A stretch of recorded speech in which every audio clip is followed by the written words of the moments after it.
வீட்டுக்கு வந்ததும் ஒரு 10-15 தடவையாவது கேட்டுருவோம், ஹோம்ஒர்க் பண்ணிட்டியா, ஹோம்ஒர்க் முடிச்சான்ட்டு.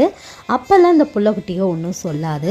கடைசி நேரத்தில் தான் வந்து அம்மா எனக்கு கிராஃப்ட் ஒர்க் இருக்குதுன்ட்டு ஒரு 9:30-10 மணி மாதிரி சொல்லுவாங்க. நல்ல வேலை, கடைக்கு போய் வாங்க வேண்டிய வேலை எதுவும் இல்லை. காய்கறி வச்சு தான் கிராஃப்ட் ஒர்க் பண்ணிட்டு வர சொல்லியிருக்கிறாங்க. நமக்கு தெரிஞ்சது கோலம் போடுறது மட்டும்தான். அதை வச்சு டிராயிங் வரைகிறதுனா கூட ஏதாவது செஞ்சு கொடுத்துடலாம்.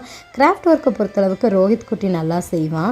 இருந்தாலும் அவனுக்கு ஒர்க் இருந்தங்காட்டிக்கு சரி காலத்தில் நம்மளே இறங்கி செஞ்சுட்டு இருந்தேன். அவரைக்காயை வச்சு பட்டாம்பூச்சி ட்ரை பண்ணோம், அதுவும் ஃபெயிலியர் ஆயிடுச்சு. தக்காளியை வச்சு பட்டாம்பூச்சி செஞ்சோம், அதுவும் ஃபெயிலியர் ஆயிடுச்சு. கடைசியாக இந்த உருளைக்கிழங்கு வச்சு முயல் பொம்மை செஞ்சோம், ஆனால் அதை எலியாக மாறிடுச்சு.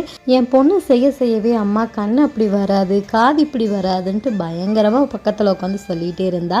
கடைசியாக அந்த எலி பொம்மை தான் கொண்டுட்டு போனா.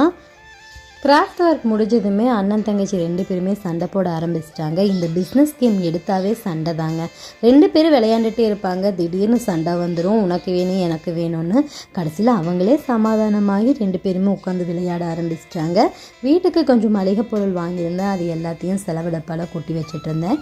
கொட்டி வச்சுட்டு இருக்கும்போதே ஒரு குரல் வந்துச்சு, அம்மா எனக்கு ஸ்நாக்ஸ் வேணும்னு. வீட்டில் பார்த்தீங்கன்னா பட்டர் பிஸ்கட்டும் குச்சிக்கிழங்கும் தான் இருந்துச்சு. ஸோ குச்சிக்கிழங்கு வேக வச்சு கொடுத்துட்டேன். இந்த குச்சிக்கிழங்கு வந்து எனக்கு வேக வச்சு தாளிச்சா ரொம்ப பிடிக்கும். ஆனால் குழந்தைங்களுக்கு சுகர் தொட்டு சாப்பிட்டா தாங்க ரொம்ப பிடிக்கும். ரீசெண்டாக பார்த்தீங்கன்னா ஒயிட் சுகர் வந்து ரொம்பவே கம்மி பண்ணிட்டேன். அதுக்கு பொதுவாக நாட்டு சக்கரை, பனை வெல்லம், கருப்பட்டி இந்த மாதிரி தான் குழந்தைங்களுக்கு கொடுத்துட்ருக்குறேன். இந்த மினி vlog பிடிச்சுன்னா RR ஃபேமிலிக்கு சப்ஸ்கிரைப் பண்ணுங்கள். அடுத்த வீடியோவில் பார்க்கலாம்.